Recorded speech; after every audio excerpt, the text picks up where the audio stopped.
பயம் என்கிறதான வார்த்தை நம்மில் அநேக பேருடைய வாழ்க்கையிலே ஒரு திகைப்பை கொண்டு வருகிறதாக இருக்கிறது. ஒரு கலக்கத்தை கொண்டு வருகிறதாக இருக்கிறது. சில நேரங்களிலே நாம் சூழ்நிலைகளை பார்த்து பயப்படுகிறோம். ஒரு வேலை இல்லாமல் இருக்கும்போது அதை பார்த்து பயப்படுகிறோம்.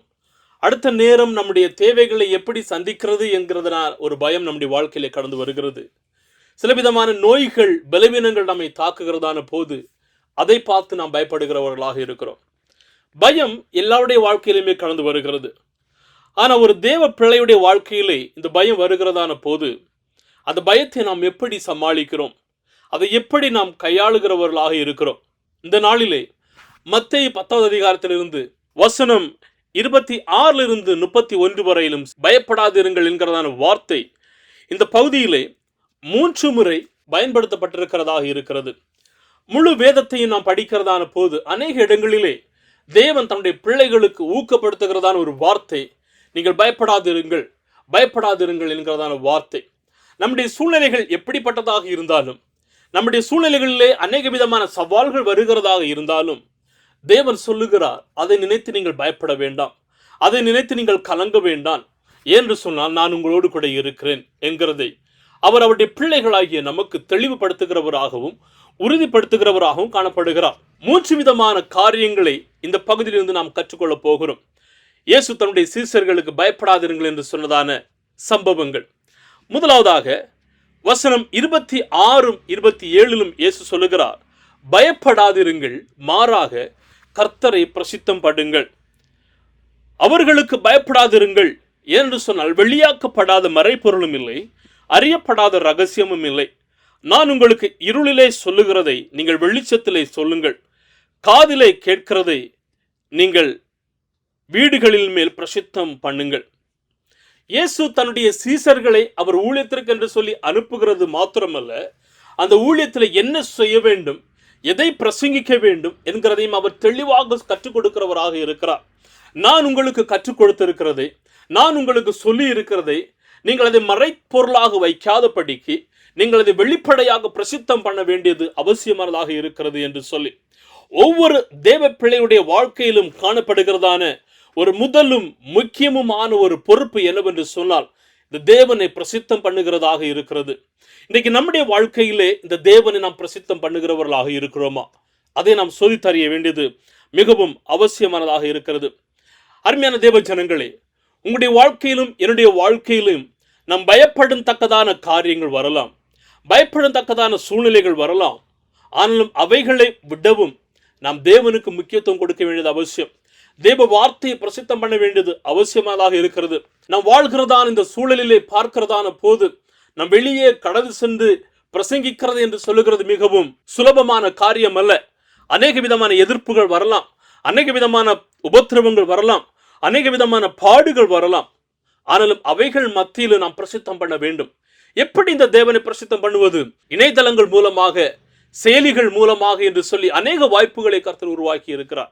அவைகளை நாம் பயன்படுத்தி தேவ ராஜ்யத்தை கட்டுகிறதிலே நாமும் பங்காளிகளாக காணப்பட வேண்டும்.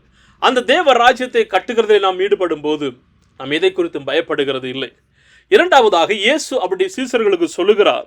வசனம் 28, ஆத்துமாவை கொல்ல வல்லவராயிராமல் சரீரத்தை மாத்திரம் கொல்லுகிறவர்களுக்கு நீங்கள் பயப்பட வேண்டாம், ஆத்துமாவையும் சரீரத்தையும் நரகத்திலே அழிக்க வல்லவருக்கே பயப்படுங்கள் என்று சொல்லி இயேசு சொல்லுகிறார், பயப்படாதிருங்கள், மனிதர்களுக்கு பயப்படாதிருங்கள், மனிதர்களுடைய அதிகாரத்திற்கு பயப்படாதிருங்கள், மாறாக தேவனுடைய அதிகாரத்திற்கு பயப்படுங்கள். என்று சொன்னால் அவருடைய அதிகாரம் மாத்திரமே யதார்த்தமானது, அவருடைய அதிகாரம் மாத்திரமே உண்மையானதாக காணப்படுகிறது. அந்த அதிகாரத்திற்கு நாம் பயப்பட வேண்டியது அவசியம். இரண்டாவதாக சீசர்களுக்கு அவர் சொல்லும்போது சொல்லுகிறார், மனிதர்களுக்கு நீங்கள் பயப்பட வேண்டாம்.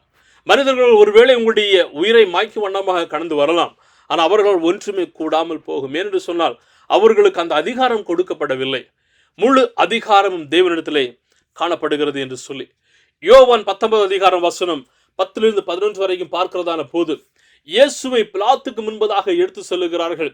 பிலாத்து ஒரு சில கேள்விகளை கேட்கிறார். இயேசு சொல்லுகிறார் வசனம் 11, பரலோகத்திலிருந்து உமக்கு இந்த அதிகாரம் கொடுக்கப்படாதிருந்தால் என்மேல் உமக்கு ஒரு அதிகாரமும் இராது, ஆனபடினாலே என்னை உம்மிடத்தில் ஒப்பு கொடுத்தவனுக்கு அதிக பாவம் உண்டு என்று இயேசு சொல்லுகிறார்.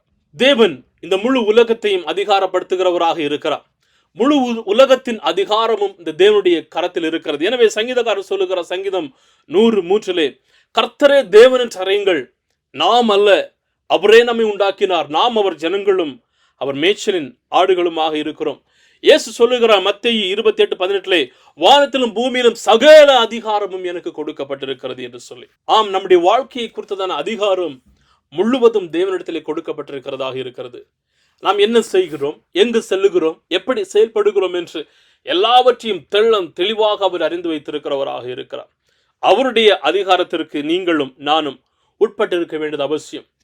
தானியேல், சாத்ராக், மேசாக், ஆபேத்நேகோ என்பதான வாழ்க்கையின் சூழ்நிலைகள் நமக்கு தெரியும்.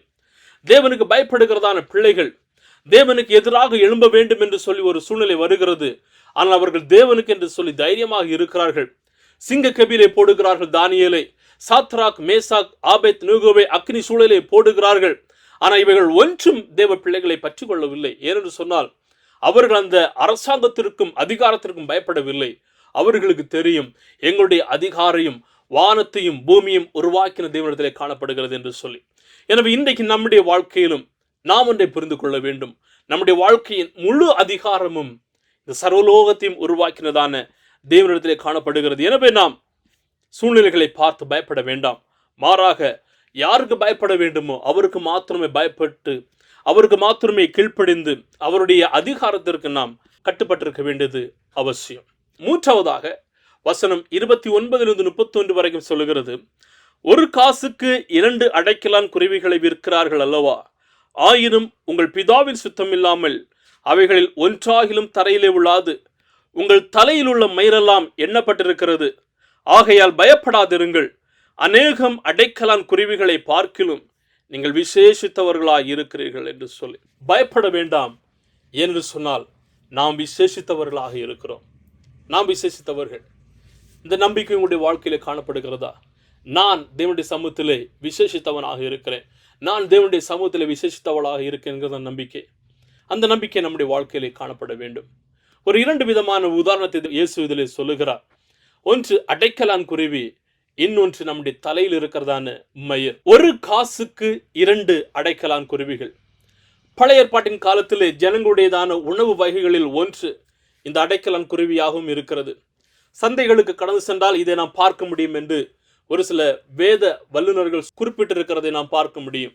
அதாவது இந்த அடைக்கலான் குருவி மிகவும் மலிவான விலைக்கு கிடைக்கிறது. எனவே தான் இயேசு சொல்லும்போது சொல்லுகிற இதிலே ஒரு காசுக்கு 2 அடைக்கலான் குருவிகள் என்று சொல்லி. எவ்வளவு விதமான ஏழைகளாக இருந்தாலும் சரி, அவர்களாலும் இதை வாங்கிக் கொள்ள முடியும். அப்படி மிகவும் மலிவான விலைக்கு இது விற்கப்படுகிறதாக இருக்கிறது. அதே போலதான் நம்முடைய தலையில் உள்ளதான மயிர் மனிதர்கள் கவனிக்கிறது இல்லை.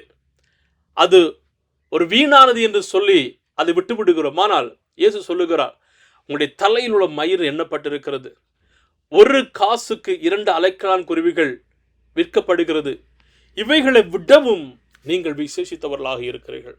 ஆம் பிரியமானவர்களே, இந்த உலகத்திலே மிகவும் குறுகினது, மலிவானது, வீணானது என்று சொல்லுகிறதான ஒரு காரியத்தை கூட இந்த தேவன் அவர் விலையேறப்பட்டதாக எண்ணுகிறார் என்று சொன்னால், நீங்களும் நானும் அவருடைய சொந்த சாயலாக உருவாக்கப்பட்டவர்கள்.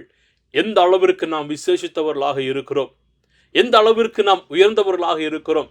நம்முடைய வாழ்க்கையின் சூழ்நிலைகள் அவர் நன்றாக அறிந்திருக்கிறார். நம்முடைய வாழ்க்கையின் வேதனைகள் அவர் நன்றாக அறிந்திருக்கிறார். எனவே நாம் விசேஷித்தவர்கள் என்கிறதை நாம் உறுதிப்படுத்திக் கொள்ள வேண்டும்.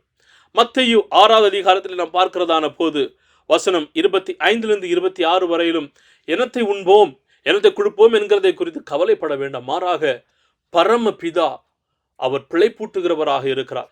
ஆகாயத்து பறவைகளை கவனித்து பாருங்கள், அவைகள் விதைக்கிறதும் இல்லை, அறுக்கிறதும் இல்லை, ஆனால் கர்த்தர் அவைகளை போஷிக்கிறார். அவைகளை விடவும் நீங்கள் விசேஷித்தவர்கள் என்று சொல்லி. உங்களுடைய வாழ்க்கையில் ஒருவேளை நீங்கள் நிராகரிக்கப்பட்டிருக்கிறீர்களா? ஒருவேளை ஒன்றுக்குமே உதவாதவன் என்கிறதான கேள்விக்குறிகளோடு நீங்கள் நிராகரிக்கப்பட்டிருக்கிறீர்களா? ஒதுக்கப்பட்டிருக்கிறீர்களா? உங்களை பார்த்து சொல்லுகிறதான ஒரு காரியம், இந்த தேவ சமூகத்தில் நீங்கள் விலையேற பெற்றவர்கள். தேவனுடைய கண்களுக்கு முன்பதாக நீங்கள் மிகவும் மிகவும் விலை உயர்ந்தவர்களாக இருக்கிறீர்கள். எனவே சூழ்நிலைகள், வேதனைகளை பார்த்து பயப்படாமல், பயப்பட வேண்டியவருக்கே பயப்பட வேண்டியது மிகவும் அவசியமானதாக இருக்கிறது. கர்த்தர் தாமே உங்களோடு இருந்து உங்களை ஆசீர்வதித்து பலப்படுத்துவாராக. பயப்படுகிறதான காரியங்களிலிருந்து அவர் விடுவித்து உங்களை மீட்டுக் கொள்வாராக. ஆமென்.